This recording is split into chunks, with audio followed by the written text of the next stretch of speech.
Dave from the Redneck Garage. Well, the list is getting much shorter on things I have to accomplish before I can get this thing cranked over. Got some antifreeze, got some clamps, got some fluids. So I'm going to work on getting all that put in. Crank sensor. Miscellaneous odds and ends. We'll be ready to crank her up. This thing is looking, well, you know what? It almost looks like a new motor with everything painted and tightened up and putting on. And still got to do my air conditioning lines, but that's going to be after I get the motor running. But everything else looks really super good. Here's hoping there's not a big old puddle when I start pouring it in the radiator.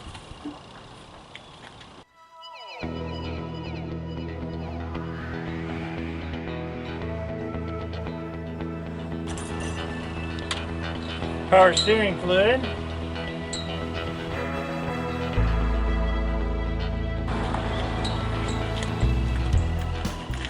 Alright, I got a package in today from eBay, and let's see what this is.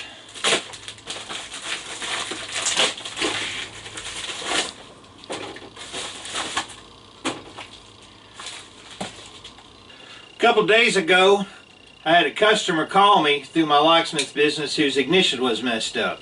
So, obviously I needed to get it fixed as quickly as possible. So I looked up the parts, and these are the boxes. I've already gone out and installed them. I needed an ignition switch and an ignition cylinder for a 2006 Dodge Ram pickup truck. Now, I got on eBay and found those parts. And this is the ignition switch. Here's the ignition cylinder. Now these look identical to the ones that I installed in the vehicle. Now the parts that I ordered off of eBay for the ignition switch and the cylinder was $54.10 with shipping. The parts from Advanced Auto Parts was $178.10. I've got the receipt. So $54. $176.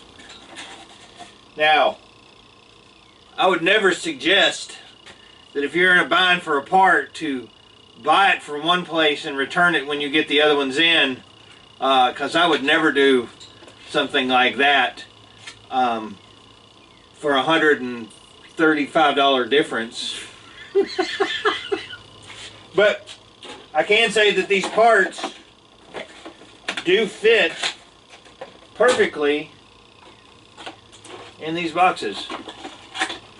So I guess I'll just hold on to these in case I need them again in the future. Just a little heads up of the price difference of where these parts places are making their money, and it's going to be on the little stuff like this. So there you go. 175.87. Holy crap. Uh-oh. Alright. Time to fill up the transmission. The AX5 and 15 use the same amount. It's about 3.3 quarts. And I like Synchro Mesh from Pennzoil. It meets all the Chrysler specs, so we're going to pour it in the top before we put the gear shifter back in. Awesome! I reckon nothing's going to be easy on this Jeep, truthfully. Here's the shifter, and you can see on the end that it's kind of boogered up. So it's an M10. I know it's a 10 by 1.5, so I'm going to try to re-tap that so my new shifter knob won't get seized up on there. But holy crap, man, every single stupid thing. I would guess at some point somebody tried to put like a standard shifter or nut on there and it just boogered all the threads up, but it's cleaning up, looks like pretty nice. Should be able to take the new shifter I bought for it, no problem. So I'm going to go ahead and continue cleaning this up, and we'll be putting this in here in just a little bit. Well, that does look a lot better, and I can take a 10mm nut and run it up and down, so hopefully I may have to use some thread locker on it, I don't know. Depends on how bad they are, but a new shifter should go right on there. Awesome. Alright, here's your crank sensor, and it is a critical component needed to run the vehicle.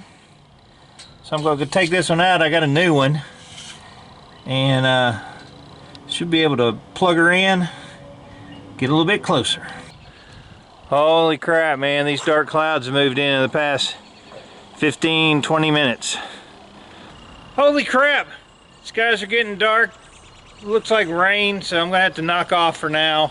In my mental checklist of the things I got to do to get this thing to start, let's see, gasoline, that'd be a good thing. Got to put the crank sensor back on, the bell housing. I have got a new one to put on that. Few vacuum lines, very few. I can plug those off. The relay connection on the starter so it'll crank over. And I guess I should put the gear shifter in to make sure it's in neutral, because if it's not in neutral, I don't have any brakes and there's no clutch, so it'd be a short trip to the end of the driveway where the trees are. But I can guarantee that we're so close now to get this thing cranked over, it's going to be within a week to see if this thing runs or not. So that's a great thing. I'm Dave from the Redneck Garage. Keep watching. This thing's going to crank over and run like a top. Keep turning wrenches.